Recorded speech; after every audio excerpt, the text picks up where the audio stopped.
नमस्कार साथियों, मैं आपका दोस्त अशफाक अहमद और आप देख रहे हैं देशभक्त चैनल। ये जो जौनपुर का जो जिक्र किया है ओम प्रकाश राजभर ने, तो मैं उसका और तहकीकात किया। मैं इलेक्शन कमीशन के वेबसाइट पे गया और जौनपुर का डेटा लेके आया। तो ये डेटा दिखा रहा है कि बीजेपी के कैंडिडेट हैं वो 8,000 वोट से जीते हुए हैं। उनको करीब 97,000 मिला है और समाजवादी पार्टी का जो कैंडिडेट थे उनको 89,000। ठीक है। तो अब मेरा सवाल है कि जैसा कि राजभर जी ने बताया कि 8 बार काउंटिंग हुई है, तो पहले 7 बार समाजवादी पार्टी के कैंडिडेट जीते और 8वीं बार 8,000 वोट से बीजेपी का कैंडिडेट जीत गया।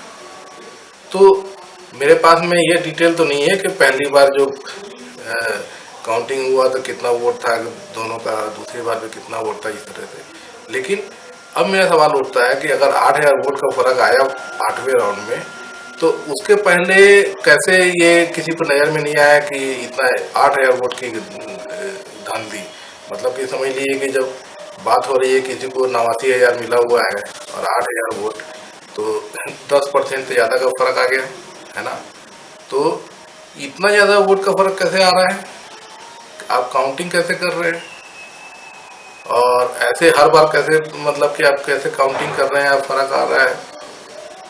या तो लोग जो वहाँ बैठे हैं उनको गिनती करते नहीं बनता है, या फिर ईवीएम से हर बार अलग अलग उसमें रिजल्ट आ रहा है। तो चक्कर क्या है।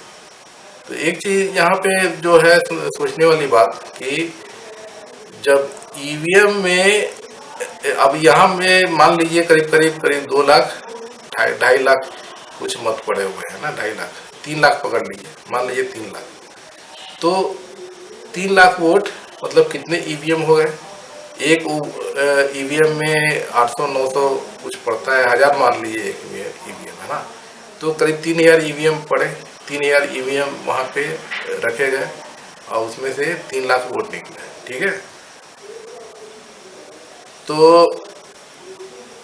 इसमें से एक ईवीएम, दूसरा ईवीएम, तीसरा ईवीएम, 3,000 ईवीएम की काउंटिंग हुई। तो काउंटिंग में वो साफ साफ तो उसमें लिखा रहता है कि भाई इस कैंडिडेट से बटन दबाने से आता है ये कैंडिडेट ए, उसको इतना वोट, कैंडिडेट बी उसको इतना वोट, कैंडिडेट सी उतना, इसका उतना वोट। और उसके बाद में फिर वो पेपर में लिखा के और फिर जोड़ा जाता है। तो जोड़ने का जो हिसाब है, तो ये कैसे नहीं बैठ रहा था। रिकाउंटिंग इतने बार क्यों हुई। अगर जैसे कि पहली बार में जीत गया, दूसरी बार में भी जीत गया, तीसरी बार में अगर जीत गया है तो उसको तो जीता वो दिखाना चाहिए। उसके बाद में 8 बार क्यों काउंटिंग किया गया, क्या चक्कर, कुछ तो है। ठीक है। और उसी तरीके से जहाँ जहाँ पे भी बीजेपी जैसे हार रही थी और वहाँ पे रिकाउंटिंग कराया गया और वहाँ पे जीत गए। केशव प्रसाद मौर्य तो खैर हार गया, वहाँ भी रिकाउंटिंग उन लोग कई बार करवाए, लेकिन ज़्यादातर ऐसे हुआ तो कि बीजेपी जीत गई। तो जो ईवीएम पे जो सवाल है वो तो मतलब ये डटा ही हुआ है, उस सवाल का जवाब नहीं है। सवाल ये है कि ईवीएम में जो वोट लोगों ने डाले और वही ईवीएम इस्तेमाल हो रहा है कि नहीं हो रहा है, कहीं वो तो उसमें बदली तो नहीं हो रही किसी भी स्टेज पे। ये बहुत बड़ा सवाल है। और ये जिस तरीके का काउंटिंग में वो हिसाब बराबर नहीं आ रहा है तो ये सवाल उठा रहा है। अब वो तो वहीं के जो कैंडिडेट हैं वही बताएंगे, उनके सामने हुआ होगा काउंटिंग कि किस तरह से काउंटिंग हुई है, क्यों इतने बार काउंटिंग की जरूरत पड़ी और कैसे फ़र्क आ गया। ये बहुत बड़े बड़े मुद्दे हैं, इतना मतलब ये नहीं है। अब जैसे कि एक ऑडियो वायरल हुआ था कि चुनाव कर्मचारी जो है वो बात कर रहा है, बता रहा है कि हम लोग ईवीएम की बदली करते हैं और भाजपा को जिताने के लिए बहुत बड़े स्केल पे हम लोग ने किया है। समाजवादी पार्टी का लहर था, समाजवादी पार्टी का सब कुछ था, लेकिन बीजेपी जीतेगी, बीजेपी जीत रही है, इस तरह का बात था। ये बहुत सारे सवाल जो उठ रहे हैं खास करके इसलिए कि 2014 के बाद से, जब से मोदी जी आए हैं, आप उनको देखिए, भाजपा को देखिए, ये सिर्फ चुनाव में लगे रहते हैं, सिर्फ चुनाव। इनको और किसी चीज से मतलब नहीं है, चुनाव जीतो, चुनाव जीतो, ये इनका वही चले आ रहा है।